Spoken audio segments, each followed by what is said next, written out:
Congratulations, class of 2016.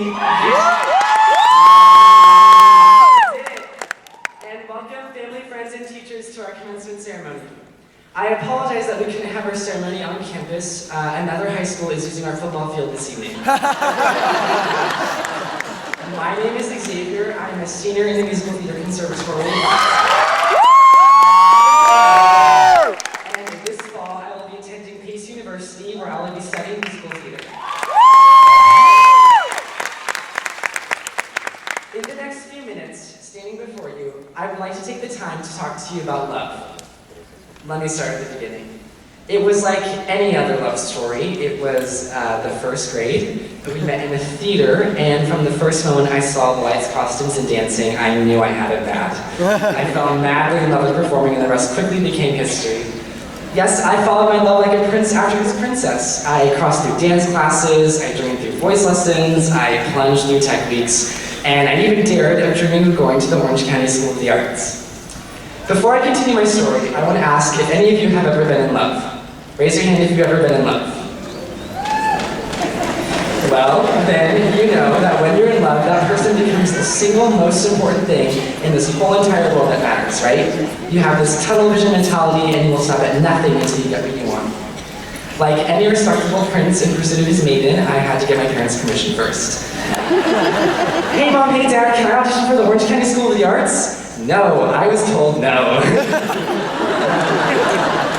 What? I thought to myself, how could my parents tell me no? This wasn't just some silly crush I was chasing. This was the love of my life.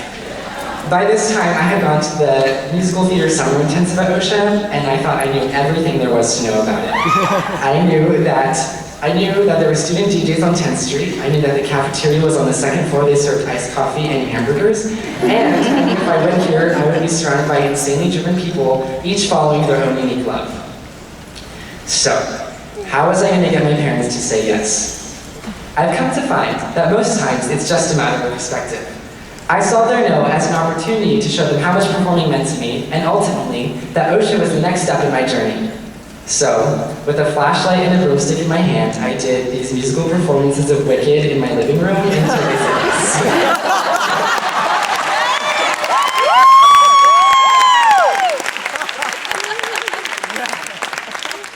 We all came to OCSA on our first day, driven to chase what we loved.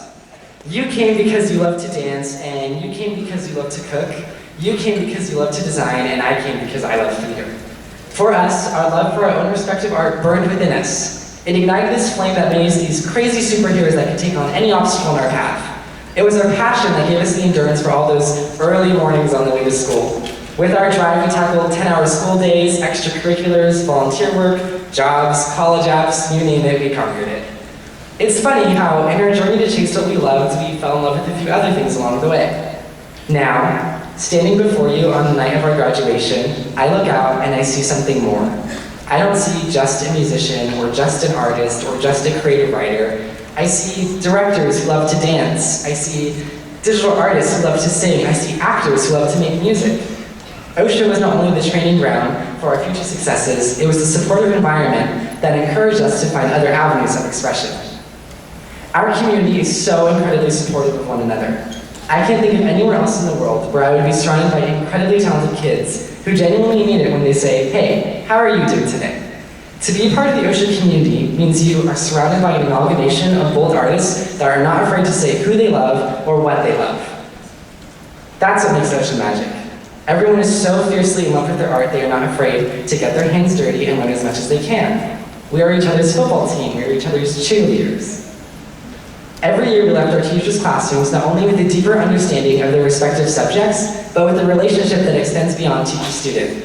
Our teachers' support, patience, guidance, and love extends far beyond the walls of the classroom, as to this day, they check up on us, ask us how we're doing, and encourage us when our journeys get rough.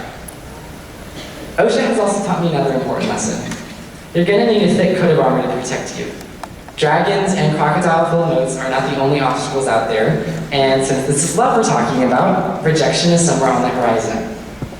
We've all been rejected at one time or another, whether from a college, a school show, a scholarship, or even friend groups, it's nothing to be ashamed of. Everyone in this room knows what it's like to be told no. In times like these, I find it important to remember that rejection is not so much an obstacle as it is an opportunity. To be rejected does not equate to failure. Rejection is simply a test to see if you're strong enough to get back up and try again. I love what I do, and I love who I love. Can rejection affect the way you love? Only if you let it.